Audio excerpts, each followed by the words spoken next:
मैं आपके सामने गौरव एलएलबी प्रथम सेमेस्टर का बरेली कॉलेज का छात्र अपने topic state should set it's limit on freedom of expression के अगेंस्ट में अपना पॉइंट ऑफ व्यू रखना चाहूंगा। फ्रीडम ऑफ एक्सप्रेशन किसी भी देश की डेमोक्रेसी की नींव है। इसी के आधार पे किसी भी व्यक्ति को यह आजादी मिलती है कि वह अपने विचार स्वतंत्र रूप से रख सकता है। हमारा कॉन्स्टिट्यूशन का आर्टिकल 19(1)(a) हमको यह गारंटी देता है कि हम अपने विचार स्वतंत्र रूप से रख सकते हैं, भले ही हमारे विचार सत्ता में बैठे लोगों के विरुद्ध भी क्यों ना हो। अगर स्टेट इसी पे ही रिस्ट्रिक्शन लगाएगा तो केवल कुछ सत्ताधारी लोग ही अपने विचारों को रख पाएंगे और यह हाशिए पर बैठे लोगों की आवाज को दबा देगा। आइए कुछ एग्जाम्पल से समझते हैं।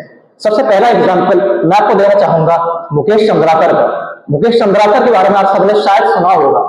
मुकेश चंद्राकर एक यूट्यूब जर्नलिस्ट थे जो अपने वीडियोस के माध्यम से सच को उजागर करते थे और करप्शन को और रोड स्कैम्स को एक्सपोज करते थे। जनवरी 2024 में उनका मर्डर कर दिया गया। जब इन्वेस्टिगेशन हुई तो यह सामने आया कि उनका जो मर्डर का जो रीजन था वो केवल उनके सच को उजागर करना था और सिस्टम के खिलाफ आवाज उठाना था। क्या हमारे देश के रिपोर्टर्स को इतनी भी आजादी नहीं है कि वो अपने विचारों को स्वतंत्र रूप से रख पाए? बताइए, उनका जो मर्डर है, उनकी मृत्यु हमारे देश के लिए सबसे बड़ा कलंक है। अगर हम लेटेस्ट एग्जांपल देखें तो एक यूट्यूबर है पूरब झा। उसने एक वीडियो बनाई है जिसमें उसने सरकार की कुछ कमियों को एक्सपोज किया है। उसको ये राइट कहां से मिली? उसको ये राइट आर्टिकल 19(1)(a) से तो मिली।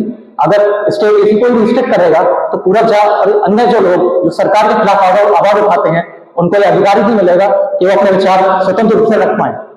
और करंट जो हमारे गवर्नमेंट ने एक बिल इंट्रोड्यूस करने की कोशिश करी, लेकिन यूजीसी बिल, लेकिन हमारे देश के कुछ लोगों को वो पसंद नहीं आया, जिसके कारण सुप्रीम कोर्ट ने उसको टेम्परेरीली स्टे कर दिया है। सुप्रीम कोर्ट ने यह निर्णय क्यों लिया? क्योंकि हमारे देश के लोगों ने उसके खिलाफ अपने विचार व्यक्त किए और उनको यह आजादी कहां से मिली? आर्टिकल 19(1)(a) से। तो मैं यही कहना चाहूंगा कि जो फ्रीडम ऑफ एक्सप्रेशन किसी भी देश की डेमोक्रेसी की नींव है।